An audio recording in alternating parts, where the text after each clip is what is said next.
রাজীব এই মাত্র কিন্তু মরদেহ বহনকারী যে অ্যাম্বুলেন্সটি সেই অ্যাম্বুলেন্সটি জানাজার স্থলে আসলো এবং আপনি দেখতে পাচ্ছেন মরদেহ গাড়ির পিছনের ব্যাগডালা খোলা হচ্ছে এবং সিএসএফ এর সদস্যদের আমরা দেখতে পাচ্ছি তারা মরদেহটি বের করছেন এবং জানাজার স্থলে নিয়ে যাচ্ছেন।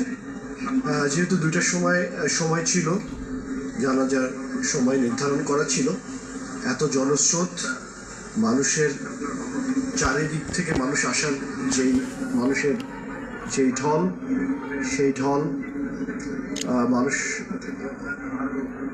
আসছেন এখনো পর্যন্ত। আপনি দেখতে পাচ্ছেন, আমি ছবিতে দেখানোর চেষ্টা করছি, বেগম খালেদা জিয়ার কফিনটি নামানো হচ্ছে, পতাকা মোড়ানো, বাংলাদেশের লাল সবুজের পতাকা মোড়ানো কফিনটি নিয়ে যাওয়া হচ্ছে জানাজার স্থলে।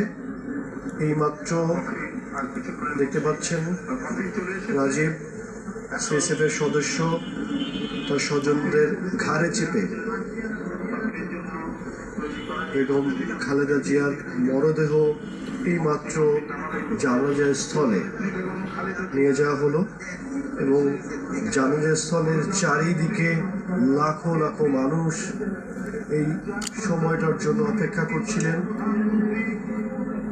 তাকে সম্মান জানানোর, এবং সেই সময়টি এখন দেখতে পাচ্ছেন বেগম খালেদা জিয়ার মরদেহ নিয়ে যাওয়া হলো জানাজার স্থলে।